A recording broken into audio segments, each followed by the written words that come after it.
Pues rezamos.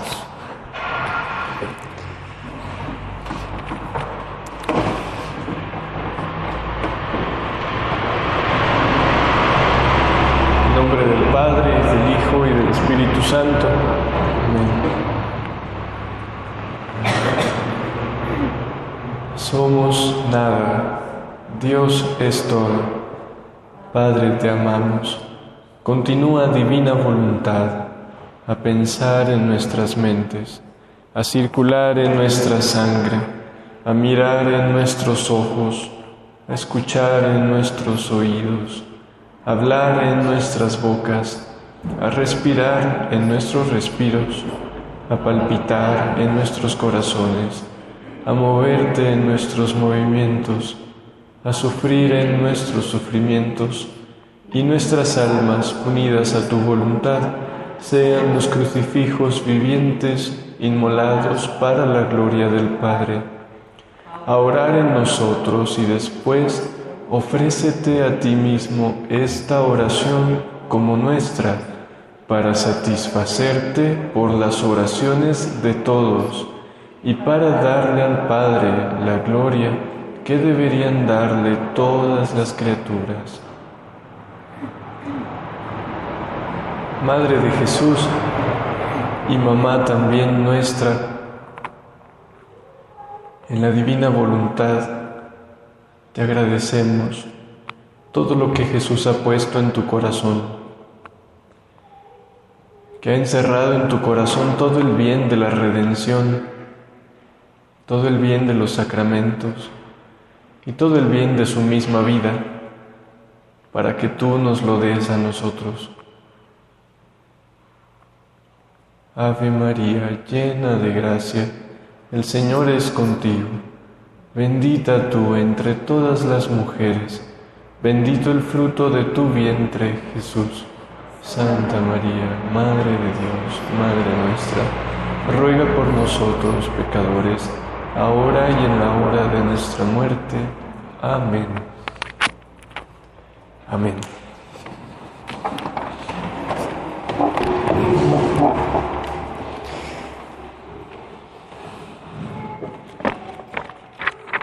¿Recuerdan que celebramos el lunes? El bautismo de Jesús. ¿Y quiénes fueron sus padrinos? ¿No tuvo padrinos? Vamos a darle una recordada a cómo fue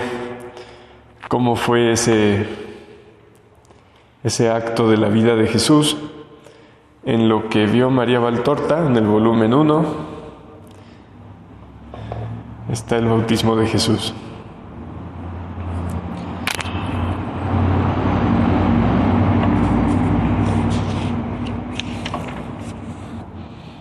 Acuérdense que cuando se trata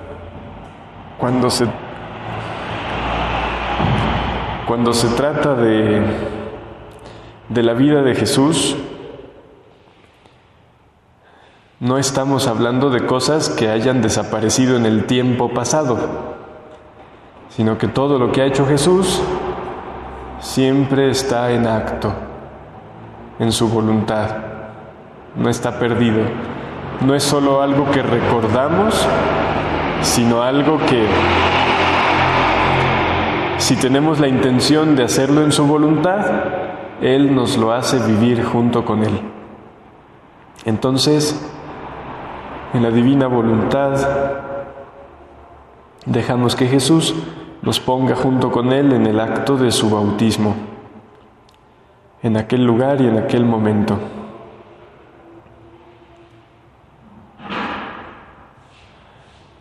Dice Valtorta que ve el río a su izquierda de ella.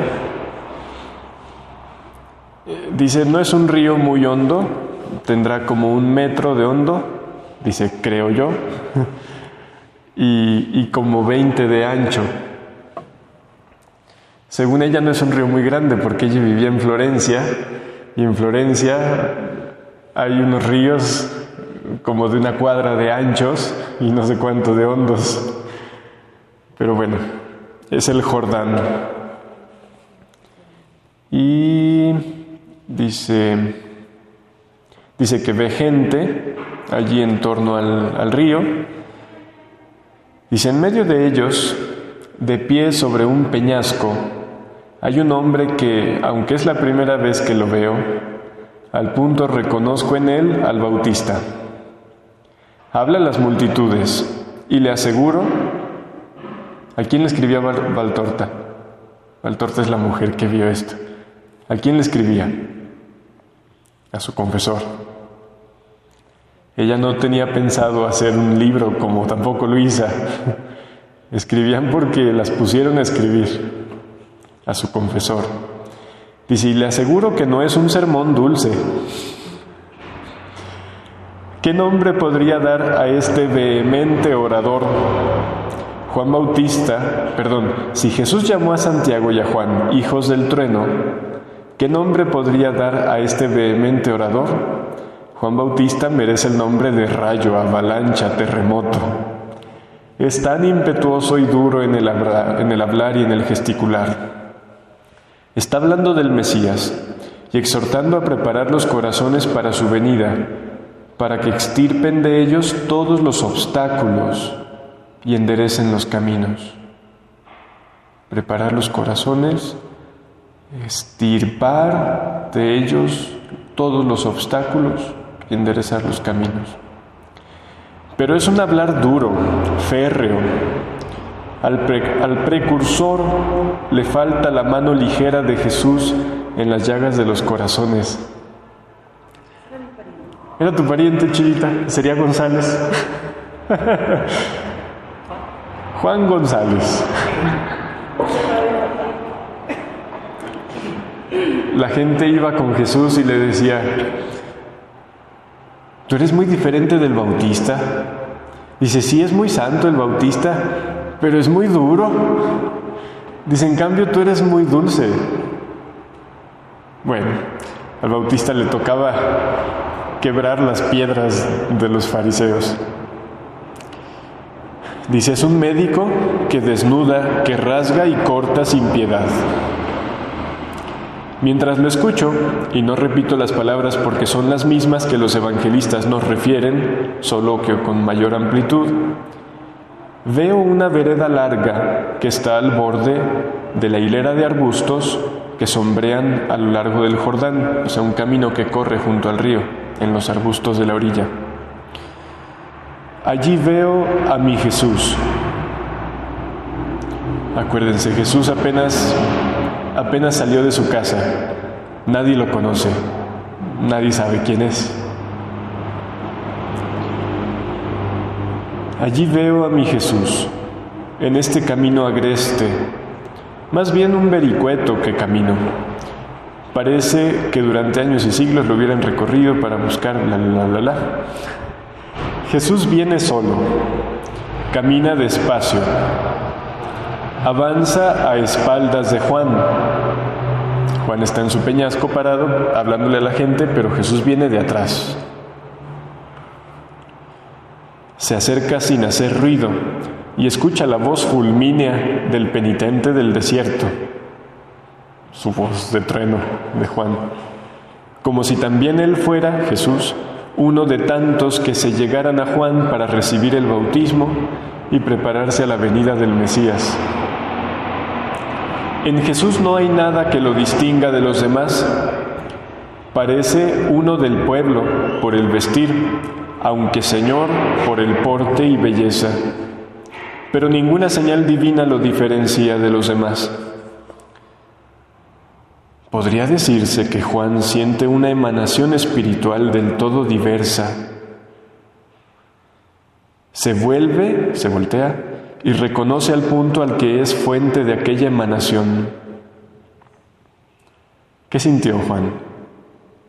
Juan conocía a Jesús. Lo mismo que sintió cuando estaba embarazada su mamá, fue María de España. Pero no se conocían físicamente, porque la Virgen estuvo allí. Jesús y Juan se llevan 3 meses, nada más. La Virgen estuvo allí mientras estaba embarazada Isabel y unos días después de nacido. pero Jesús no nació mientras estuvo allí. Se regresa a Nazaret, se vuelven a ir hasta Belén, y de Belén se van a Egipto, y cuando regresan, no fueron por Hebrón, donde vivía Isabel, sino por el camino del mar, dice el Evangelio. Así que no se volvieron a ver nunca. Desde grandes se conocieron. Sí, no se conocían físicamente.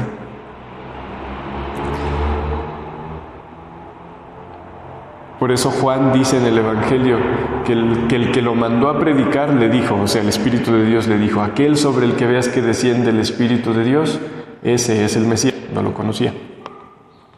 Pero aquí lo que siente, dice Valtorta, yo creo que siente eso porque, o sea, de estar hablando así con todo su ímpetu, me imagino que se queda como, caray, ¿qué pasa? Y voltea y ve a Jesús. Y como dices, ha de haber sentido lo que sintió cuando la Virgen visitó a su prima y saltó. Aquí se volteó.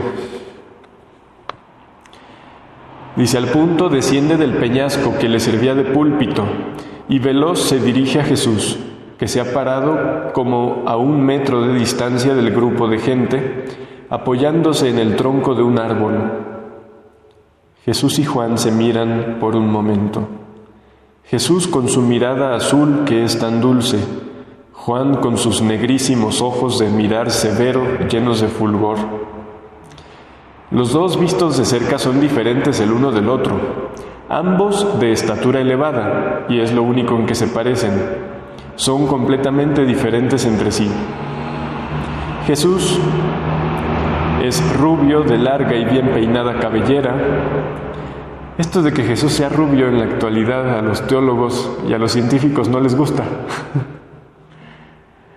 Y si vemos las representaciones que ha hecho History Channel y no sé qué más bien lo ponen parecido a San Pedro.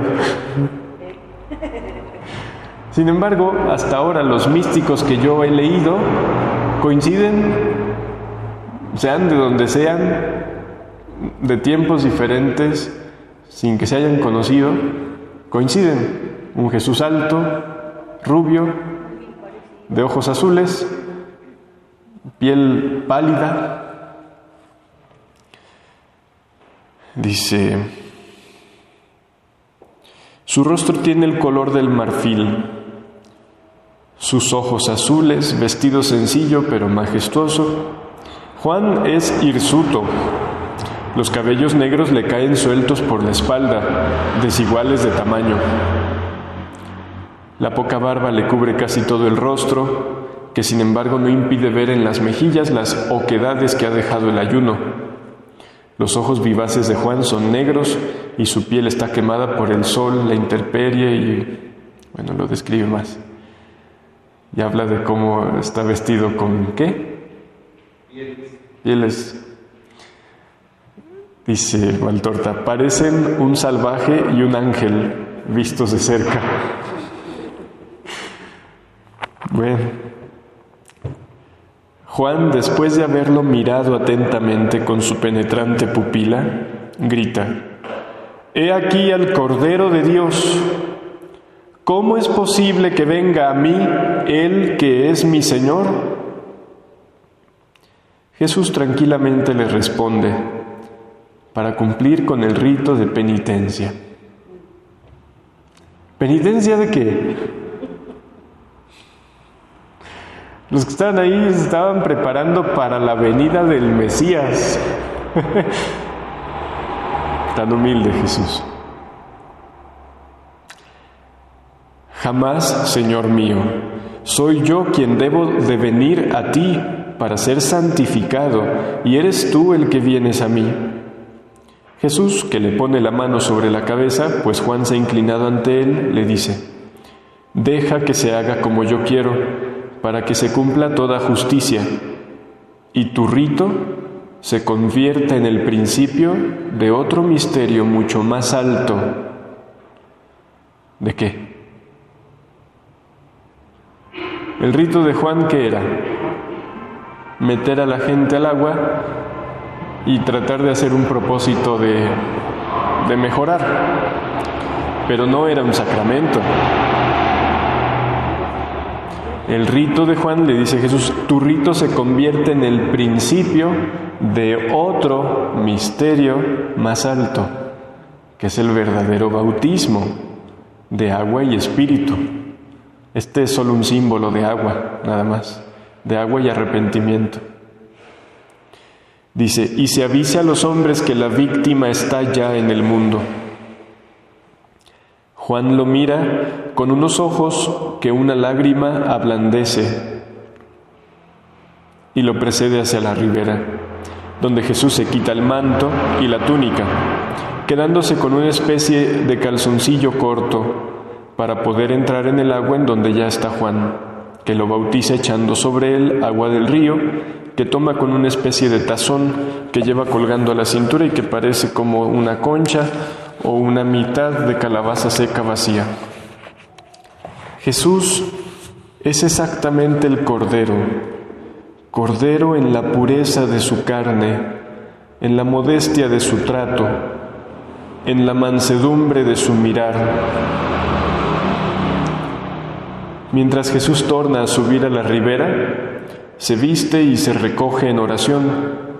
Juan lo señala a las turbas, a las que les dice que lo reconoció por la señal que el Espíritu de Dios le había dado, que era prueba infalible del Redentor, la que decía Juan, aquel sobre el que veas que desciende el Espíritu. Dice, mas yo estoy entretenida en ver solo a Jesús que ora, y no me quedo con otra cosa que con esta figura de luz recalcada sobre el verdor de la ribera. ¿Por qué se bautizó Jesús? ¿Mande? Le dijo a Juan, es necesario que cumplamos toda justicia, pero ¿justicia de qué?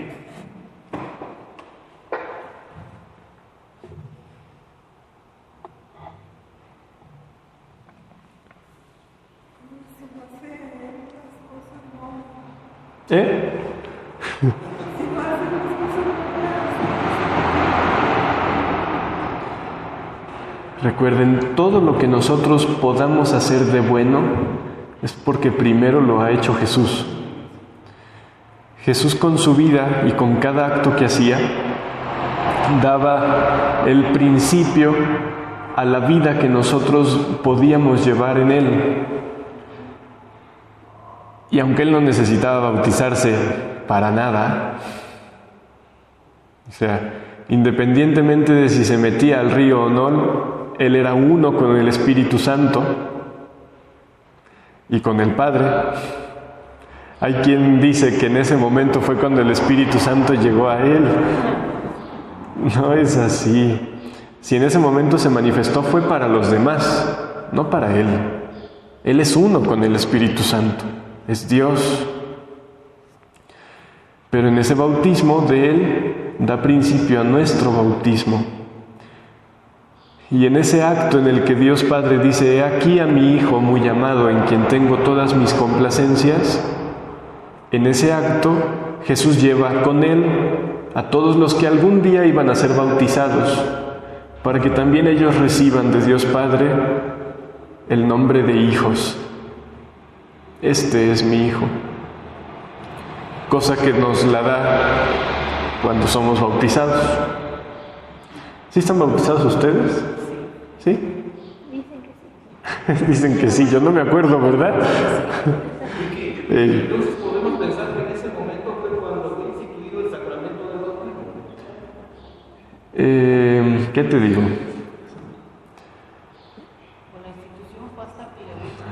No fue exactamente en ese momento la institución.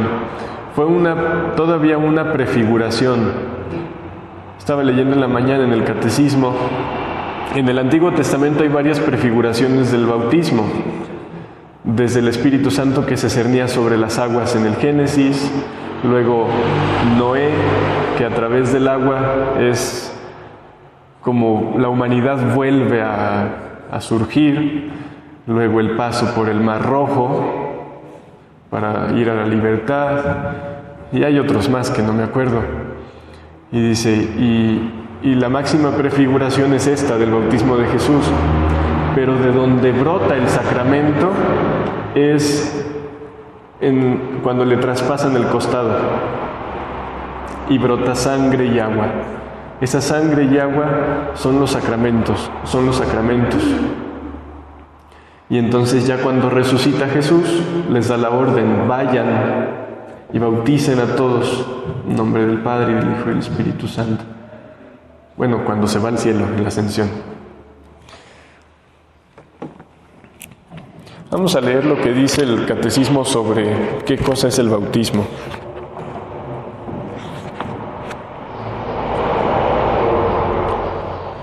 El catecismo, en el número 1213, dice: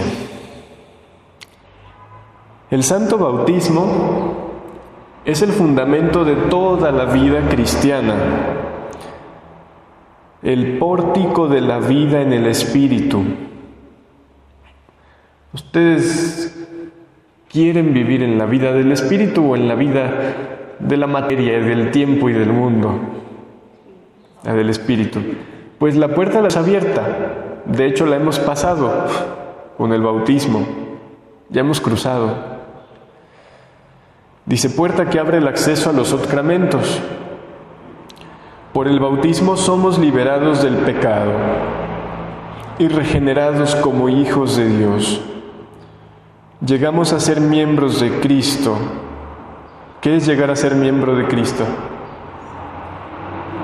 Formar su propio cuerpo, hacerse uno con Él.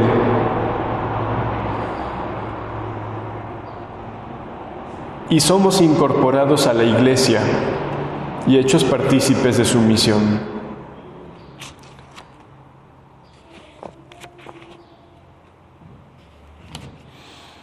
¿A ustedes les gusta ir a los bautizos? ¿Sí? ¿Por qué?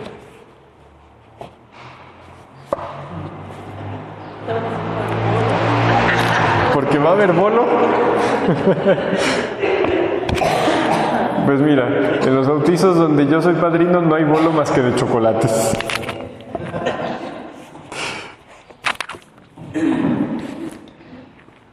¿Qué siente Jesús y el Espíritu Santo cuando alguien es bautizado?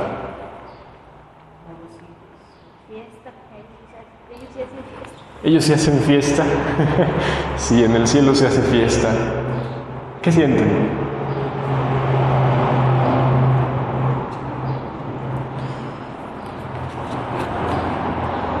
¿No habrá algo de dolor en Jesús y en el Espíritu Santo en los bautizos?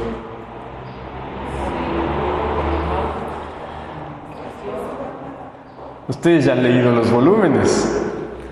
Pero normalmente cuando esto se pregunta a quien no ha leído, dice, ¿por qué Dios debería sufrir cuando alguien es bautizado? Vamos a leer del volumen 18 un escrito que se llama Los gemidos del Espíritu Santo en los sacramentos. Es el 5 de noviembre de 1925. Dice Luis, estaba, según mi costumbre, fundiéndome en el santo querer divino. ¿En dónde se estaba fundiendo, Luisa? ¿Y qué hay allí? ¿Qué es el santo querer divino? Todo lo que de Dios ha salido, ha brotado. ¿Y qué ha brotado de Dios?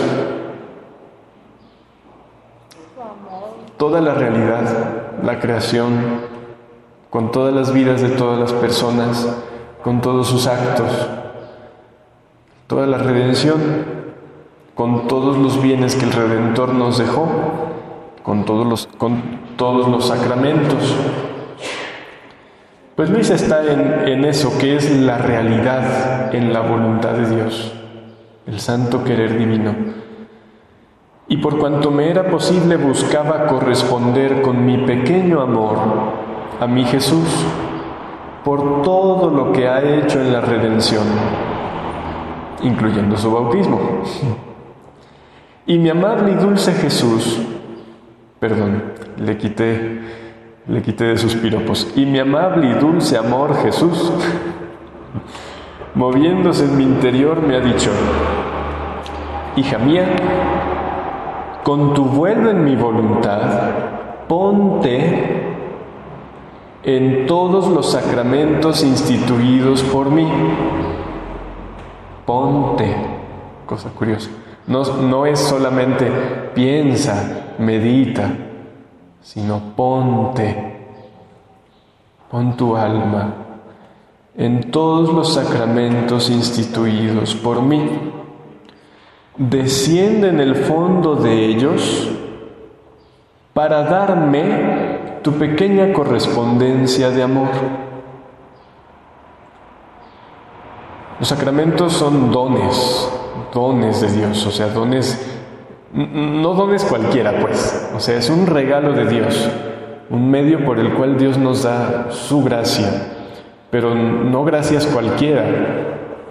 Son las gracias que han brotado directamente del costado de Jesús, como si fueran 7 ríos distintos. Y no han de ser para que queden tirados allí en el vacío, son para venir a regar las almas y convertirlas en jardines de Dios. Dice: oh, cuántas lágrimas mías secretas encontrarás en ellos, cuántos suspiros amargos, cuántos gemidos ahogados del Espíritu Santo. Su gemido es continuo por las tantas desilusiones de nuestro amor. ¿Desilusiones de su amor? ¿En los sacramentos? ¿Por qué? ¿Cuándo es cuando una persona se ilusiona? Cuando está enamorado. ¿Ya después ya no? No, pues si está en el sacramento, ya cuando se enamorado, ya se desilusiona. Llegan a la realidad y ya se acabaron las ilusiones. Una ilusión es cuando se espera algo bonito, cuando se espera que el amor que se da sea correspondido y entonces haya una felicidad mutua en común. Pero cuando eso no pasa, o desilusión, pues algo así le pasa a Jesús en los sacramentos. Dice: los sacramentos fueron instituidos para continuar mi vida sobre la tierra en medio de mis hijos. Pero ay de mí, cuántos dolores. Por eso siento la necesidad de tu pequeño amor. Será pequeño, pero mi voluntad me lo hará grande. Mi amor no tolera, para quien debe vivir en mi voluntad, que no se asocie a mis dolores y que no me dé su pequeña correspondencia de amor. Por todo lo que le he dado, todo lo que he hecho y sufro.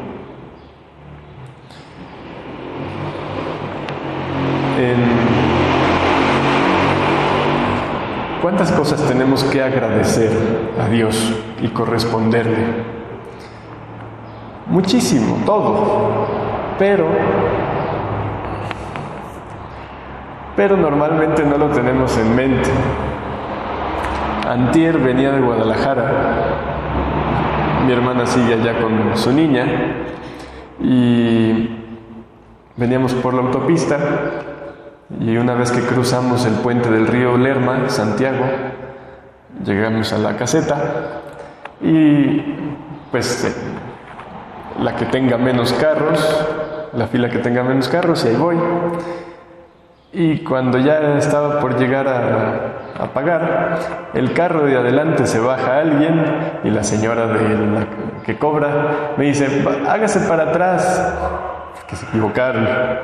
Son de los de tarjeta y llave. Y entonces no se fijaron. Y entonces todos los carros que estaban atrás tienen que hacerse para atrás para que salga el despistado.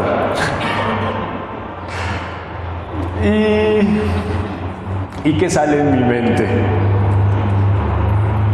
Todo lo que he dejado asomar ahorita. Esta gente, ¿cómo no se fija si están los letrerotes arriba que dicen efectivo, multimodal y tarjeta llave? O pago, no me acuerdo cómo dice. Todo eso surge en mi mente, pero bueno, ni modo. Y ahí voy para atrás. Y el señor que iba en el carro, el copiloto, que se había bajado, me estaba echando aguas. Ya cuando me hice lo suficientemente para atrás que él pudiera salir, para pasar gratis por su carril, me dice, trae la llanta muy baja, bajísima, la de adelante. Dije, ups. Entonces ya apagué y llegamos adelante a una gasolinera. Le echamos aire y se oía el ch. Tenía un tornillo. Pero el punto es que pensaba, mira lo que debió hacer Jesús para que me diera cuenta de que la llanta estaba como así, o sea, como a 4 centímetros abajo. Y sentía en la mente un cierto reproche de una voz amorosa. Ya ves, y tú que te enojaste porque tenías que hacerte para atrás y no ves que eso era amor de mi parte porque todavía no es el momento. Está bien, Jesús, está muy bien, muchas gracias. Y así nos están haciendo para atrás en el dolor y en todo lo que estamos viviendo, ¿sí? Para que veamos que estamos ponchados. Sí. ¿Cuántas veces vamos por la vida sin darnos cuenta de que no tenemos lo necesario para continuar? Y no nos damos cuenta hasta que pasa algo molesto que nos lo hace ver. Nos lo hace ver y entonces tenemos que echarnos un poco para atrás, refunfuñando. Pero después viene la gratitud. Cuando comprendemos lo que Dios quiso evitarnos y lo que quiso darnos. Así que esto, como todas las demás cosas, debe mostrarnos cómo debemos vivir contentos con todo lo que Dios permite, porque Él tiene siempre una finalidad de amor detrás. Si nadie me hubiera avisado y se hubiera ponchado la llanta y nos hubiéramos muerto, bendito sea Dios, era el momento. Pero como no era el momento, nos habríamos ahorrado muchas barbaridades. Mi madre. Bueno, ayer platicaba con una muchacha que pues la pobre tiene problemas de ataques de parte del enemigo a causa de otra persona. Y me decía, o sea, me contaba un poco lo que batallaba, pero me decía, ¿y si vieras cuánto le agradezco a Dios eso? Porque de no haber sido por eso, yo nunca lo habría buscado a Él.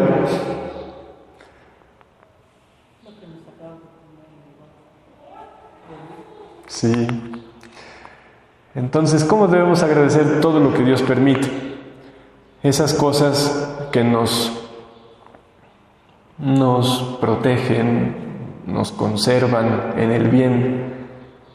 Pero si debemos agradecer esas cosas, ¿cuánto debemos agradecer otras que no agradecemos, como en primer lugar el bautismo? ¿De verdad alguna vez nos hemos puesto así con el corazón lleno de gratitud a decir gracias porque me hiciste tu hijo, porque me diste de nuevo la vida de Jesús? Normalmente no. Normalmente no, pero bueno. Y bueno, no solo el bautismo, sino todos los sacramentos y todo lo que Dios nos ha dado. ¿Mande? El haber conocido la divina voluntad.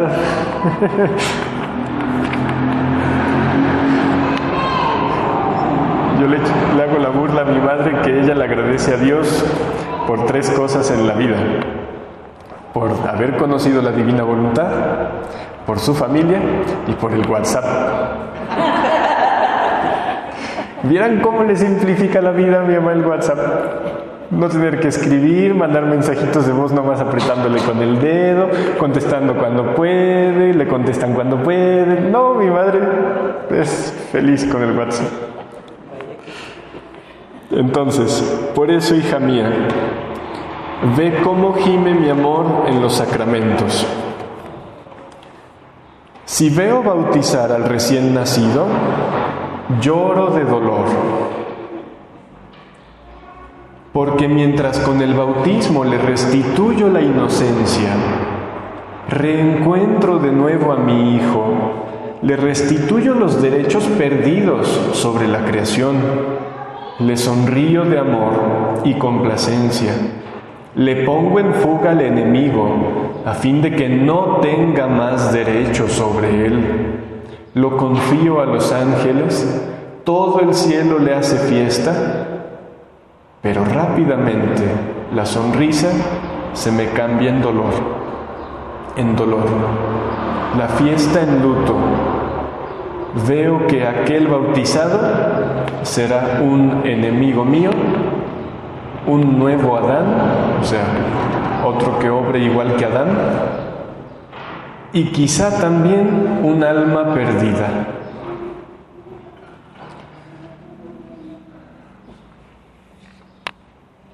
Ustedes saben que de repente se oye: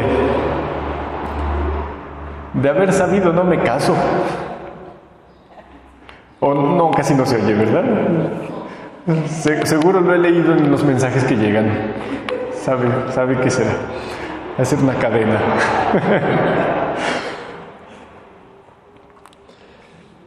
Si en el momento de casarse la persona tuviera una visión y viera todo lo que sigue después,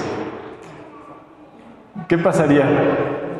Ya no existiría la humanidad porque ya no habría gente. Pero en el momento de la boda, uy, el vestido y el ramo y el traje, la fiesta, la banda, la comida, el baile, ¡wow! ¡Qué maravilla! Pues resulta que Jesús, cuando son celebrados los sacramentos, Él sí ve hacia el futuro. Y Él sí ve, no puede ignorar lo que será después. Y aunque en el momento se le hincha el corazón de alegría, alarga un poco la vista y todo se viene abajo. Su amor no, pero sí todo lo que dio la criatura. Dice: oh, cómo gime mi amor en cada bautismo. Especialmente si se agrega que el ministro que bautiza no lo hace con el respeto, dignidad y decoro que conviene a un sacramento que contiene la nueva regeneración.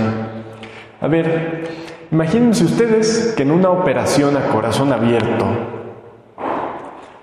de esas que son así bien divertidas, dice mi mamá, están en la operación a corazón abierto y entonces el que está operando dice: ¡ay! Se me ensució mi zapato, déjale limpio. Y luego: ¡ay! Me despeiné, déjame peino. Y atento a todo eso en vez de estar atento al corazón que está allí abierto, que está atendiendo a lo que está haciendo. ¿Qué merecería ese médico? quitarle la cédula. Bueno, ¿y nosotros en los sacramentos qué hacemos? Ay, que el zapato, que el vestido, que la foto, que volteamos, que esto, que aquello. Y el bautismo es una operación a corazón abierto. Saca de la criatura el pecado original y reinjerta la vida de Jesús. Es más que una operación. ¿Y nosotros? Y digo nosotros porque somos buenos para echarle la culpa entera al Padre. Pero si hablamos de los padrinos y de los papás, los que somos padrinos, ¿sí nos recordamos qué cosas prometimos al ser padrinos? Empeñar todo lo que somos para hacer crecer cristianamente a esa criatura. Los papás por igual. Pero en el momento en que pensamos, sí, padre, sígale porque se enfría la comida. Sí, todo bien, sí. Sí que, sabe, pero sí.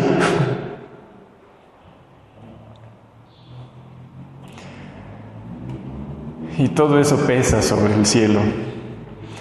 Los ángeles, los santos están atentos en los bautismos.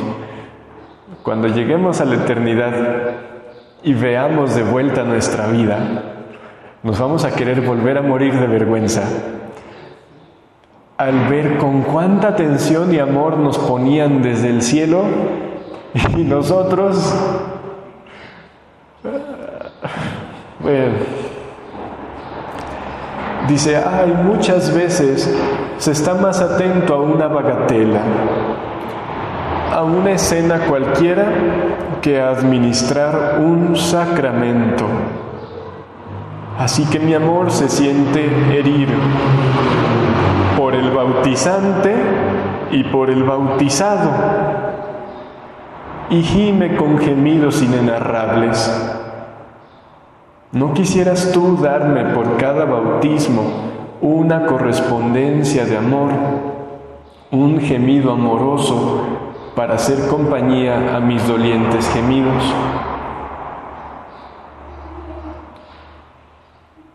Es labor de quien vive en la divina voluntad corresponder al Señor por todo y por todos. No solo por todo lo que nosotros hemos recibido, sino además por todas las criaturas, por todo lo que Dios ha dado a todos.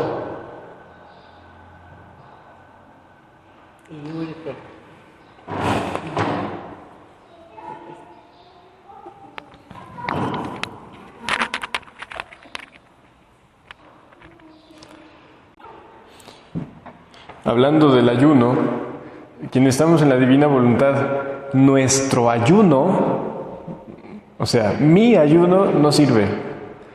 Tenemos la posibilidad de unirlo al de Jesús, y eso es lo importante. Unir mi acto de mortificación a los muchos actos que humanamente Jesús hizo, aunque eran divinos, de mortificación. Tan solo sus 40 días de ayuno. Pero en realidad Jesús vivía mortificándose.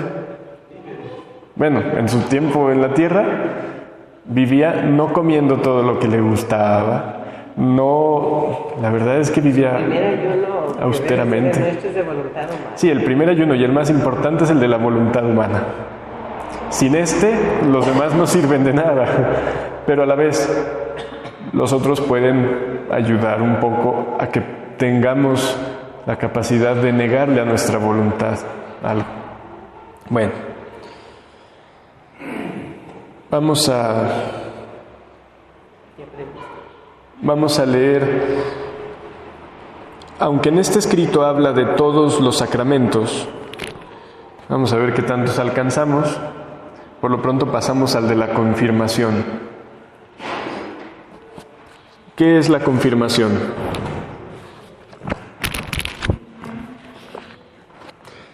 Mucha gente dirá, pues cuando te dan una cachetada. ¿No lo han escuchado? ¿No? ¿Esa es la confesión? No. No, es nada más en la confirmación, o sea, te pone el crisma llamándote por tu nombre, te dice que recibas el don del Espíritu Santo y luego te da... No sé si sea parte del rito o sea solo costumbre.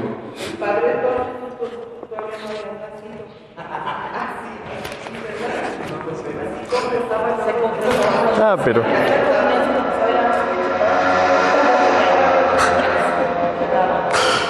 Ay, Dios santo. No acabarían de cachetearnos ahora. Pero miren, dice el catecismo en el 1285, dice, es preciso explicar a los fieles que la recepción de este sacramento, la confirmación, es necesaria para la plenitud de la gracia bautismal.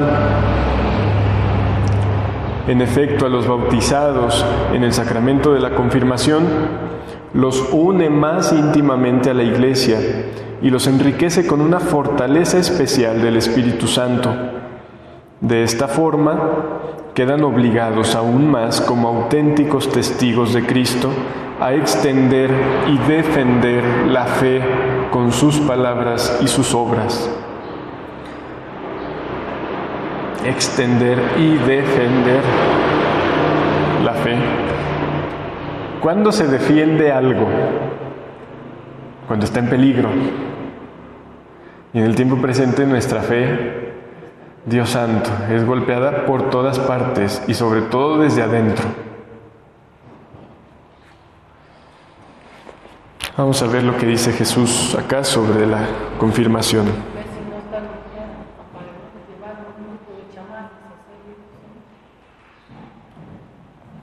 Dice Jesús, pasa al sacramento de la confirmación. ¡Ay, cuántos suspiros amargos! Mientras que con la confirmación, lo que nos da, le devuelvo el ánimo. ¿Cuál ánimo? El que nos dio el bautismo. Le devuelvo el ánimo, le restituyo las fuerzas perdidas, volviéndolo invencible ante todos los enemigos. Ante sus pasiones, viene admitido en las filas de las milicias de su Creador. ¿Qué es una milicia? Ejércitos, donde se lucha. Dice Jesús, a fin de que milite, luche, para adquirir la patria celestial. El Espíritu Santo le vuelve a dar su beso amoroso, le prodiga 1000 caricias y se ofrece como compañero de su vida. Pero muchas veces se siente restituir el beso del traidor, despreciar sus caricias y huir de su compañía. ¿Cuántos gemidos, cuántos suspiros para que vuelva? ¿Cuántas voces secretas al corazón a quien huye de él hasta cansarse por su hablar? ¿Pero qué? En vano. Por eso no quieres tú poner tu correspondencia de amor, el beso amoroso, tu compañía al Espíritu Santo que gime por tanto desconocimiento que le hacen. Sacramento de la confirmación. Me imagino que la mayoría de ustedes la recibieron junto con el bautismo. Chiquillos. Es tremendo eso del sacramento de la confirmación. Mira, en el catecismo a los niños se preocupan, dicen, tengo que confirmarme porque después cuando me case no voy a poder. Y otros dicen, tengo porque me mandan a tomar fuerzas. Los vecinos de 12 años no piensan volver a saber nada de nada. Hasta después, quién sabe cuándo. Que se olvida de la confesión, se olvida de confesarse, ya siendo tal vez mayores. Sí. A veces nosotros podamos decir, ay, mira, qué padre, las iglesias están llenas. ¿Y? ¿Eso qué? O sea, no es la cantidad lo que le dé a Jesús un consuelo. Es más, le puede dar un dolor porque es más derroche inutilizado e incluso mal aprovechado. Pero es tan bueno Jesús, tan bueno. Se pasa. Un ejemplo que a veces hemos puesto. ¿Qué sienten las mamás cuando los hijos van nada más para que no se les olvide que tienen que dejarles la herencia? ¿Qué sienten?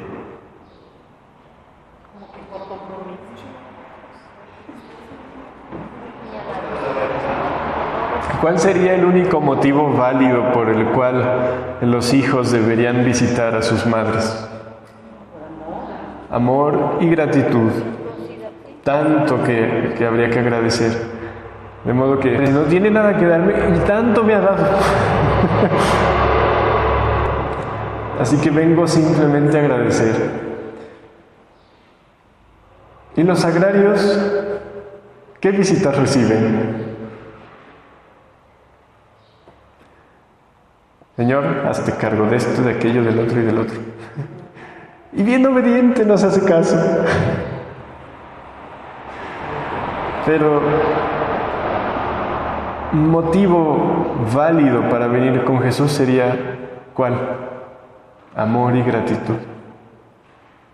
Y es tan bueno que ayer decían en Jesús María las señoras con esto, bueno, pero pues aunque sea ya con que vengan.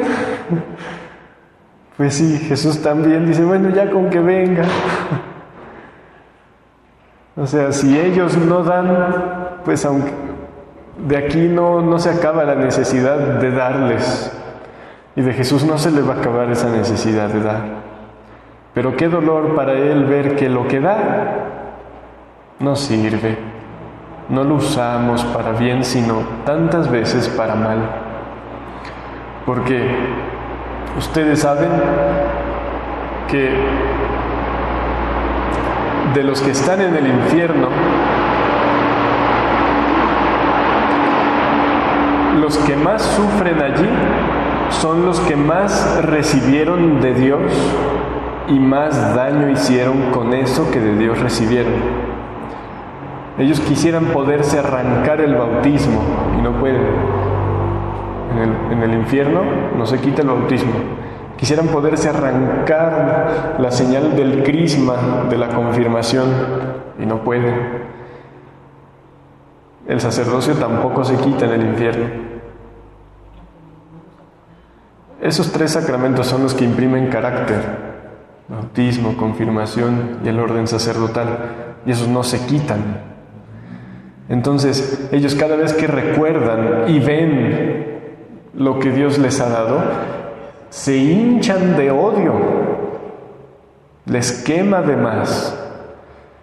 Y a Jesús le duele tanto porque Él ve que tal alma decidirá perderse, y desde en vida Él ve cómo van a usar mal lo que les está dando en ese momento. Así que tiene razón para gemir, ¿o no? Gime por nosotros. Él está acostumbrado a sufrir, dice el profeta Isaías, hombre de dolores, acostumbrado al sufrimiento. Pero lo que más le duele es nosotros.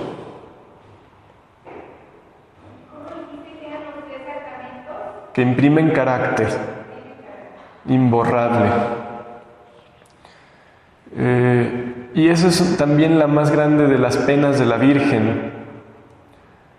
Lo que le anunció el profeta Simeón: este niño ha sido puesto como signo de contradicción, como causa de resurgimiento y de ruina para unos y para otros.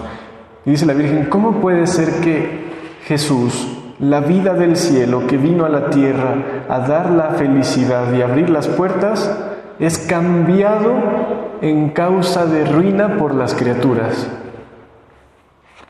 eso a la Virgen, ver que el fruto de su vientre, que es capaz de dar vida, las criaturas lo cambian en muerte para ellas. Y bueno, nuestra labor ahora es agradecer tantos sacramentos que hemos recibido. ¿Quieren que leamos también el de la confesión?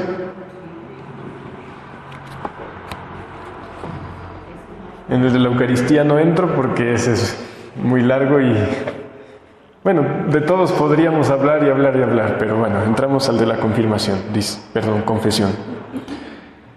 Pero no te detengas, vuela aún y escucha los gemidos angustiosos del Espíritu Santo en el sacramento de la penitencia.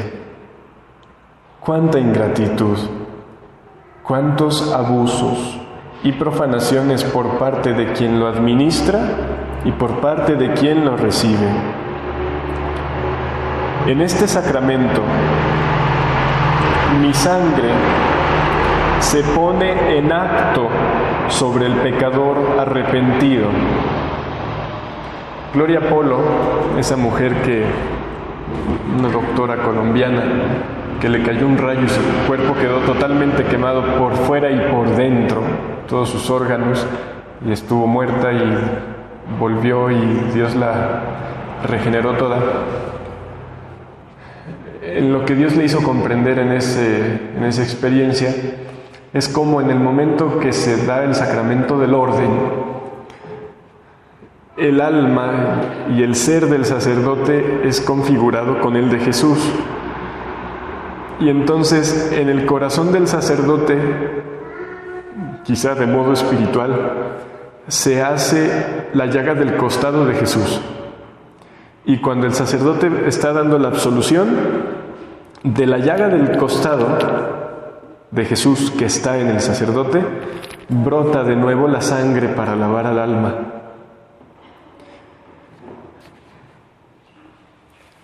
Cosa que es lo que dice aquí Jesús: en este sacramento mi sangre se pone en acto, se vierte sobre el pecador arrepentido, para descender a su alma, para lavarlo, para embellecerlo, sanarlo y fortificarlo, para restituirle la gracia perdida, para ponerle en las manos las llaves del cielo que el pecado le había arrancado, para sellar sobre su frente el beso pacífico del perdón.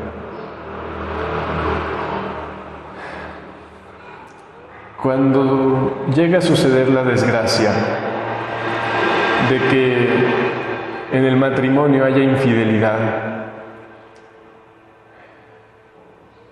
que a veces la persona que fue ofendida está dispuesta a perdonar, pero pone una condición normalmente. ¿Cuál es? No lo vuelva a hacer. Porque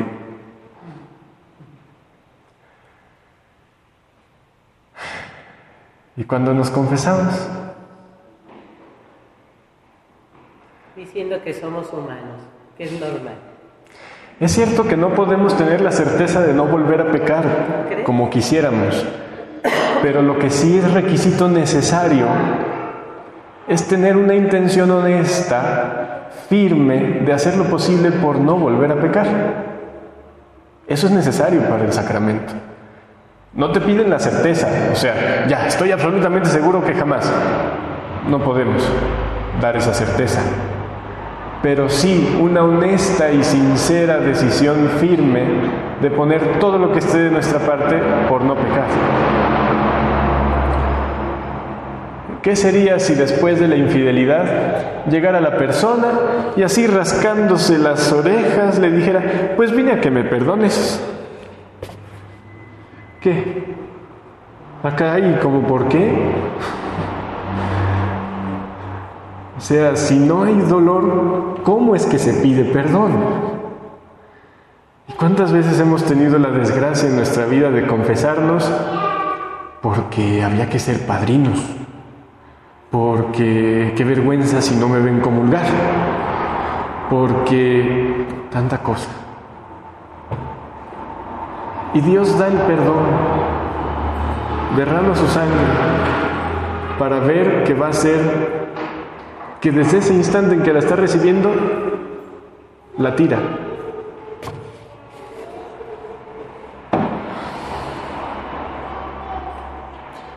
Dice, pero hay cuántos gemidos desgarradores al ver acercarse a las almas a este sacramento de la penitencia sin dolor, por costumbre, casi por un desahogo del corazón humano.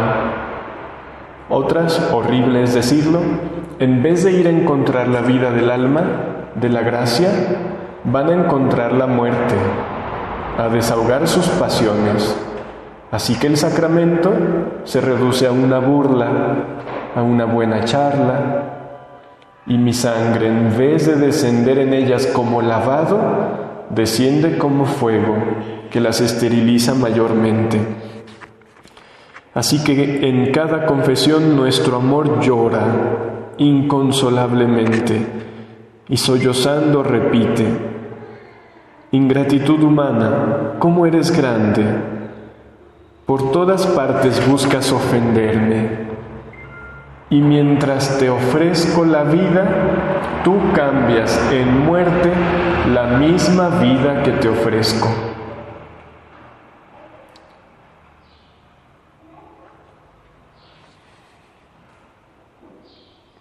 Cuando alguien ha tenido la desgracia de confesarse mal solo por vergüenza, o sea, de no decir, de callar un pecado deliberadamente.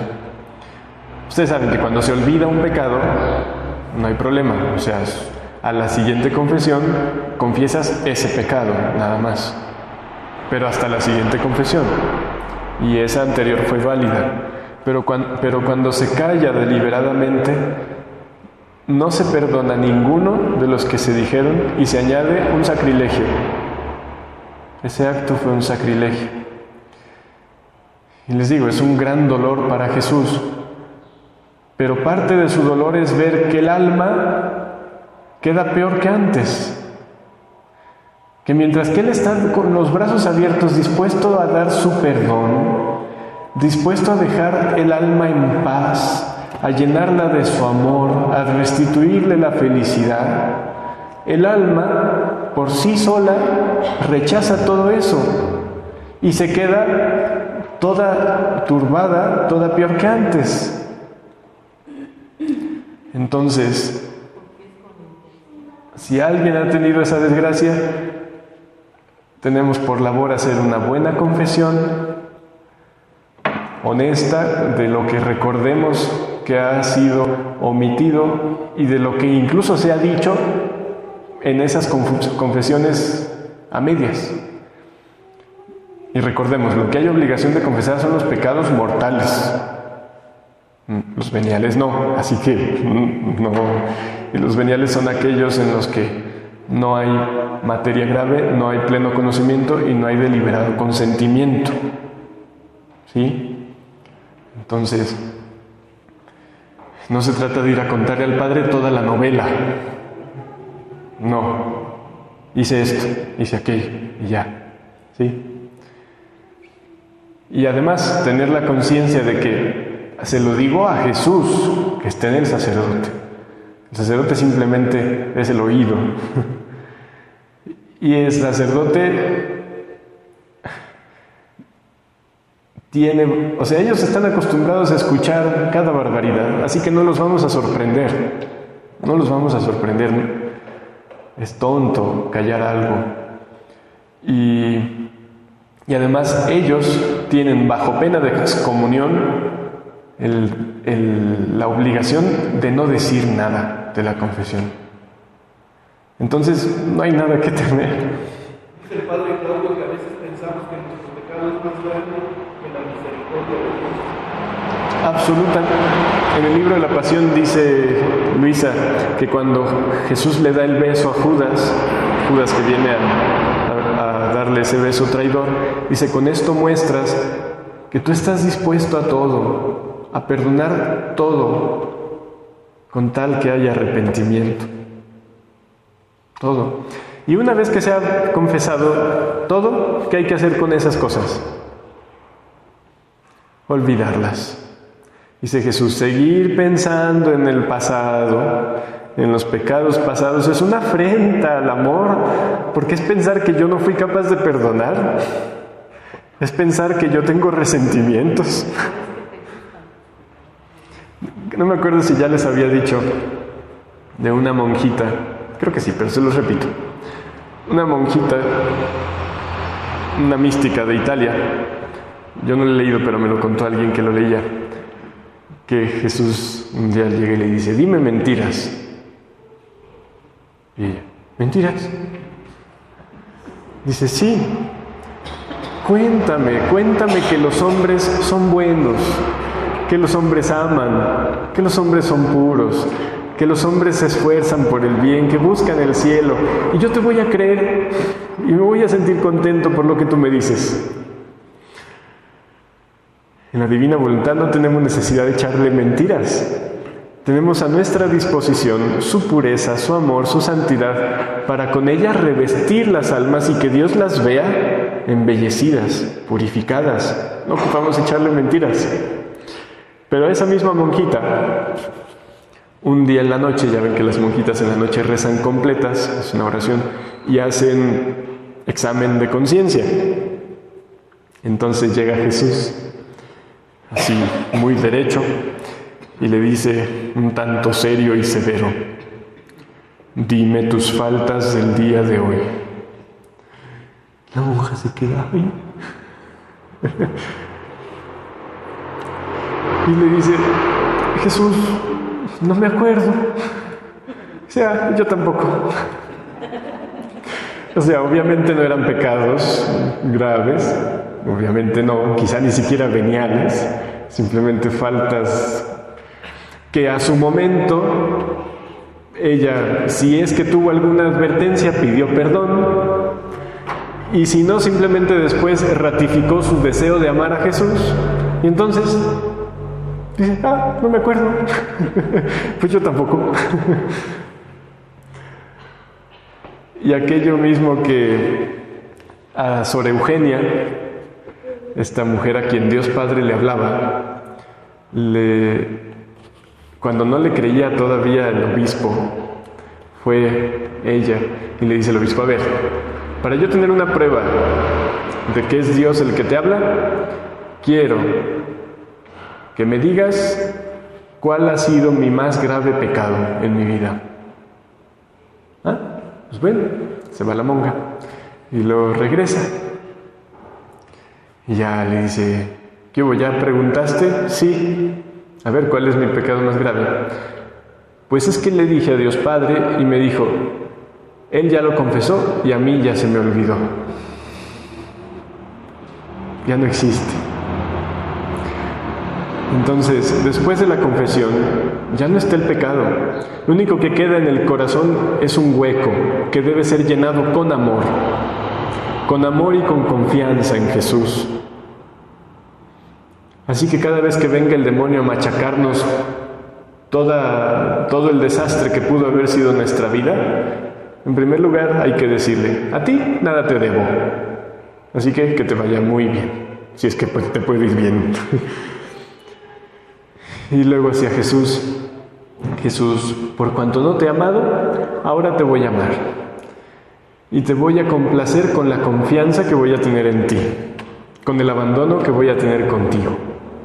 Y no voy a entristecer tu corazón pensando en tonterías del pasado que tú ya olvidaste. ¿Sí? Y para terminar,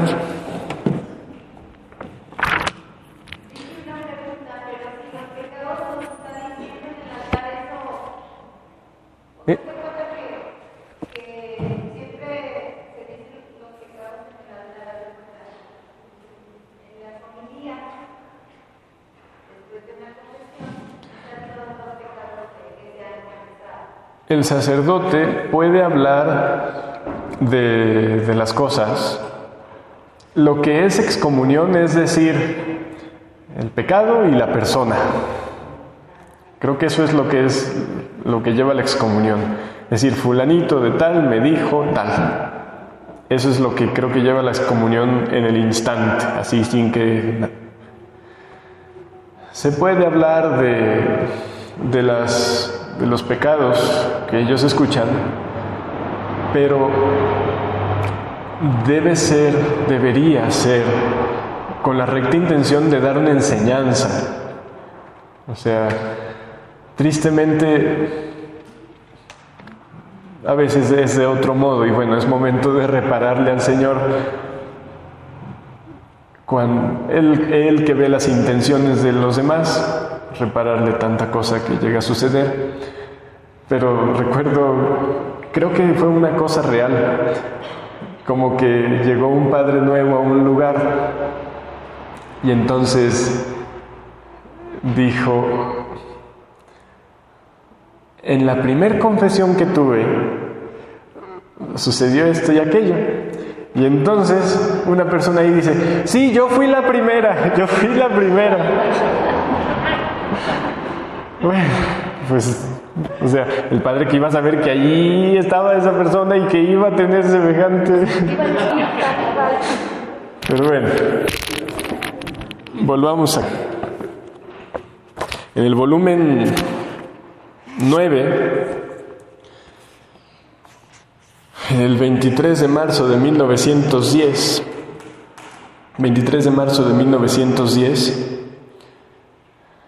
dice: encontrándome en mi habitual estado, lamentándome ¿por qué se lamenta, Luisa?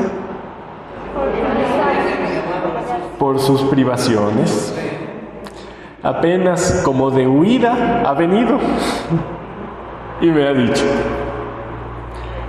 hija mía, te recomiendo que no salgas de dentro de mi voluntad,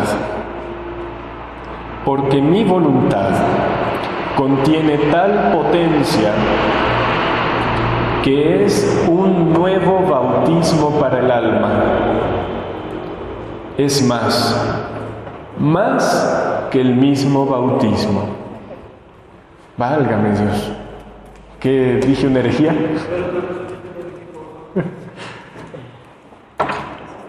Mi voluntad contiene tal potencia que es un nuevo bautismo para el alma. Es más que el mismo bautismo.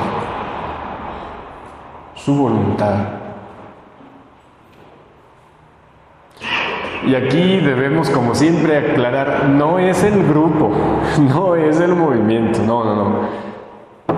¿Por qué existen los sacramentos? Porque la voluntad de Dios quiso que existieran. De la voluntad de Dios salen los sacramentos. Por tanto, ¿qué es más? ¿El efecto o la causa? La fuente, la causa. Y la voluntad en la Santísima Trinidad es su esencia, es su vida, de donde brotan todos los sacramentos. ¿Sí? ¿Ya? ¿Nadie escandalizado? Dice: porque en los sacramentos hay parte de mi gracia. En cambio, en mi voluntad está toda la plenitud.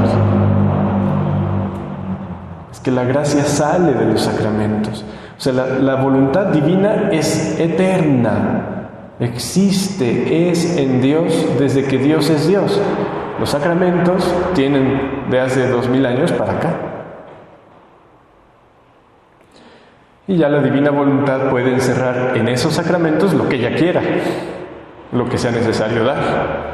Por decir, en el de la Eucaristía encierra todo. Todo lo que es esa voluntad divina se encierra en la Eucaristía. ¿Sí? Aunque la voluntad divina sigue siendo la causa y la Eucaristía sigue siendo el efecto.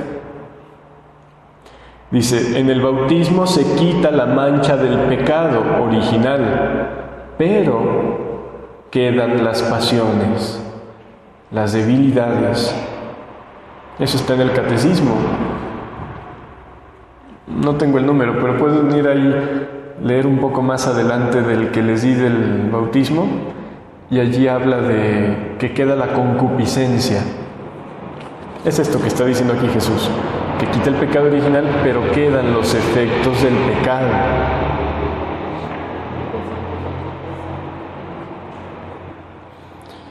Dice, dámelo y lo busco. Quítenme este.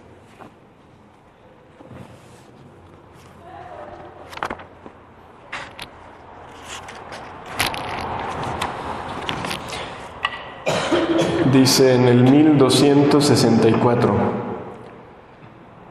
no obstante, en el bautizado, es que más atrás dice que todos los pecados son perdonados en el bautismo, desde luego el original, dice en el 1264, no obstante, en el bautizado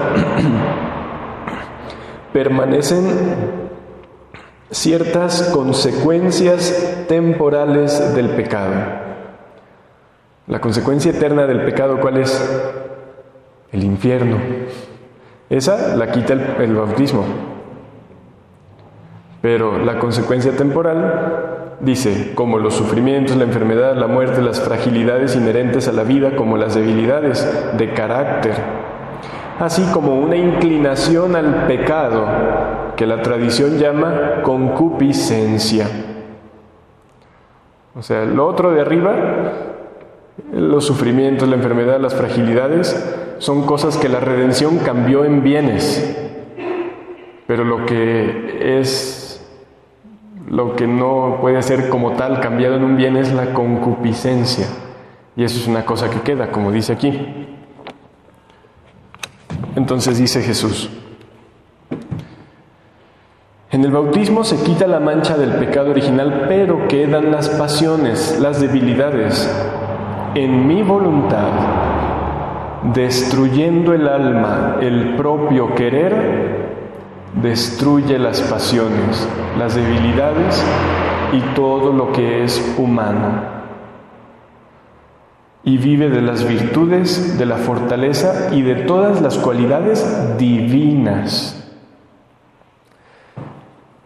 O sea, lo que nos queda después del bautismo es lo que nuestra voluntad, el acto de nuestra voluntad por sí causa. ¿Y eso qué lo puede destruir? Dios no. Eso lo hace mi voluntad y mi voluntad es la que lo debe quitar. Por eso dice Jesús, destruyendo el alma, el propio querer. O sea, el propio acto de su voluntad separado de la de Dios. Porque cuando el alma quita su voluntad del centro para poner la de Dios, fundiéndolas propia en la de Dios, en ese momento el querer que surge es el de Dios, es el divino. Pero no es mágico, ¿verdad? No es así como que ya leí el primer volumen y ya se me quitó la concupiscencia. No. Es el fruto de ir dando muerte a la voluntad humana en cada acto y darle vida a la voluntad divina en nosotros, de darle nuestra vida a Jesús y recibir la vida de Jesús. Y a su momento Él hará sentir los efectos de eso. Entonces, y vive de las virtudes, de la fortaleza y de todas las cualidades divinas. Ese es el punto, divinas. Las cualidades de Dios, de esas debe vivir. ¿Cómo se les llama a los hijos de un rey? ¿Y a las hijas? Pues todas ustedes son princesas y todos nosotros no seremos muy azules, pero somos príncipes. Así que, como tales, debemos vivir. Cuando escuchamos pláticas motivacionales, de repente pues nos da a entender que tú eres una princesa, les dicen a las mujeres, y esto y aquello, pero pues es nomás un decir para que se sientan medio bien. Aquí el punto es que y a veces para justificar nuestra soberbia y nuestro orgullo, nadie me pisotea, nadie me nada. Pero aquí el punto es que lo somos y no sentimos y no vivimos como tales. Pero tenemos que corregir en nuestra mente lo que es un rey, lo que es una princesa, en nuestra mente nos vienen imágenes de gente ridícula, porque a veces así son los príncipes, las princesas, gente ridícula, gente inútil, gente además orgullosa, despilfarrada. No es así. Es sentir como todo lo que es de Dios nos lo da y es nuestro, como nos regala su vida para vivirla y vivir contentos de ser tan amados, saber que si estamos en su voluntad, desde ahora el cielo ya es nuestro, nos lo da en la tierra, así como se hace en el cielo. Entonces a vivir como príncipes y como princesas, hijos del Rey absoluto de todas las cosas, y no darle el dolor de vernos todos harapientos. Y no me refiero al cuerpo, en el alma. Nuestro Rey amoroso, que es capaz de dar su vida, eso es parte de ser Rey. En los escritos hay tanto sobre qué es ser rey a modo divino, que no lo alcanzamos a pensar, pero quizá algún día hablemos de qué es ser rey para Jesús. Por lo tanto, ¿qué somos? Príncipes y princesas. Y cuando tenemos la desgracia de abandonar la realeza de lo que somos, Él nos ha dejado todo lo necesario para recuperarla. Y ahora su voluntad, el don de su voluntad divina obrante, nos restituye a como era en el principio. No solo nos quita el pecado, sino nos quita las consecuencias a su debido momento. ¿Sí? Entonces somos hijos del Rey y además el Rey viene a vivir en nosotros. ¿Ok?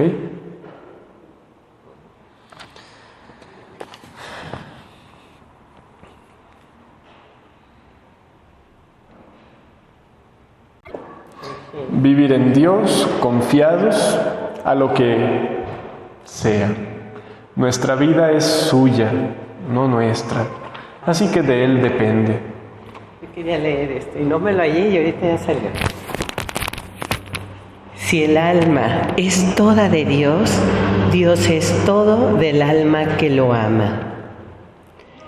Dice, encontrándome fuera de mí, me hallé con el niño Jesús en brazos y le decía, querido mío, yo soy tuya y yo soy tuya y siempre tuya. Ay, no permitas que salga de mí algo, aunque sea una sombra, que no sea tuyo. Ayer alguien me decía, ok, ya te entendí. Dime qué debo hacer para ser perfecta. ¿Qué debo hacer? Hazlo todo por amor a Dios y sé toda de Dios. Eso es todo. No es que vayas a hacer grandes obras, grandes cambios, solo esto. Y Él, Jesús, te contesta, hija mía, cuando el alma es toda mía, yo siento un continuo murmullo de su ser en mí. Siento bullir este murmullo suyo en mi voz, en mi corazón, en la mente, en las manos, en mis pasos y más en mi sangre. ¿Quién siente esto? El alma que es ¿Entendieron? ¿Pero quién lo siente? Jesús te siente a ti. En Él. En Él.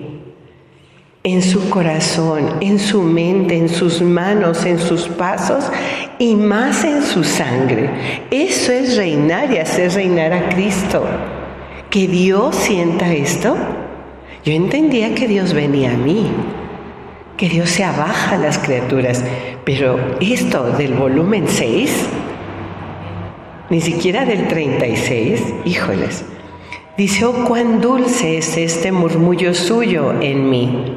Que Dios diga esto.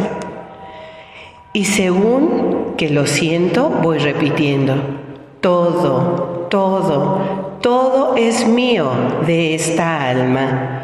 Y yo la amo tanto que sello el murmullo de mi amor en ella. De modo que, como yo siento el suyo, así el alma siente mi murmullo en todo su ser. De manera que si el alma siente en toda ella bullir mi murmullo, es señal de que el alma es toda mía. Es 26 de mayo de 1905. Volumen 6. Volumen 6. Llevémonos esta tarea. Que Dios sea todo mío y yo toda de Él. Para hacer feliz a todo un Dios. Esa es nuestra tarea. Les digo que el padre Luis Carlos el otro día invita en un matrimonio, el último día del año, le decía él a ella, a la novia, el sacerdote, mija, ¿tú vienes a hacer feliz a tu esposo? Y ella, sí, como dijo Ricky, ni sabemos lo que estamos haciendo. Y voltea y le dice, no, ahí estaba Justino, esa no es tu tarea, jamás nadie hará feliz a nadie, no te eches tremendo cargo encima, ni él te hará feliz, ni tú lo harás feliz. Esa no es tu tarea es entregarte, cumplir, donarte, pero tu tarea es hacer feliz a Dios, siendo feliz y haciendo feliz a los demás con tu entrega, pero nunca logrará nadie hacer feliz a nadie. Y cuando yo leo enseguida esto, yo digo, mi única misión es hacer feliz a Dios. Ya desde ahí, cumpliendo con todos mis compromisos, desde luego, ya lo demás, Dios dará su luz y su bendición a los demás. Pero mi tarea de este mundo no es solo hacer feliz a un hombre o a un hijo o a un hermano. Mi tarea es solo agradar a Dios y desde ahí donarnos en Él y con Él, o Él más bien en nosotros, a todos. Fácil, hermoso.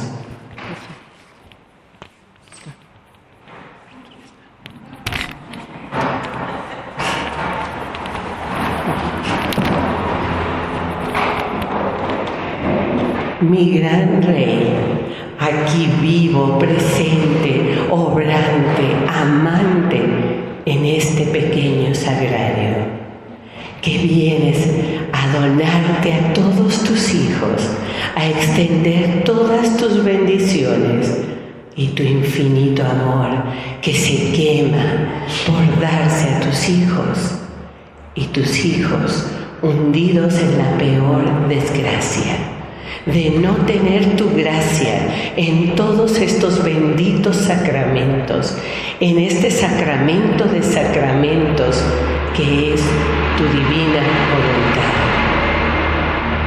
Solo decirte, Padre, solo decirte, Jesús, y a ti, Espíritu Divino de amor, que vienes a donarte a nuestros corazones, hacernos los hombres más felices, más resucitados y más amantes en todo y por todos, para devolverte ese amor que te quema, que rasga tu sed de amor divino, esperando una lágrima, un te amo, un hijo que regresa de haber andado errante por el mundo. Padre, perdónanos porque no sabemos lo que hacemos, lo que somos y lo que valemos a tu corazón. Padre, haz que vea, haz que viva solo para amarte a ti. Y a ti, Mamita María, que siempre estás donde está la Trinidad. A ti que eres nuestra Madre, te suplico que nos des ese amor que tuviste desde el primer instante en que latió tu corazón. lo hacemos nuestro y lo extendemos a todos tus hijos para ir a llevarles ese amor que gime y que agoniza aquí en el sagrario, para despertar a toda criatura y extenderles tu amor, tus bendiciones, la luz divina que viene a alumbrar las tinieblas. Y así todos unos, a una sola voz, queremos decirte que venga tu reino, que se haga tu voluntad en la tierra como en el cielo, Padre. Que ya vivamos este cielo en la tierra para no herirte más, para ser verdaderos príncipes que dejan vivir al Rey en su corazón.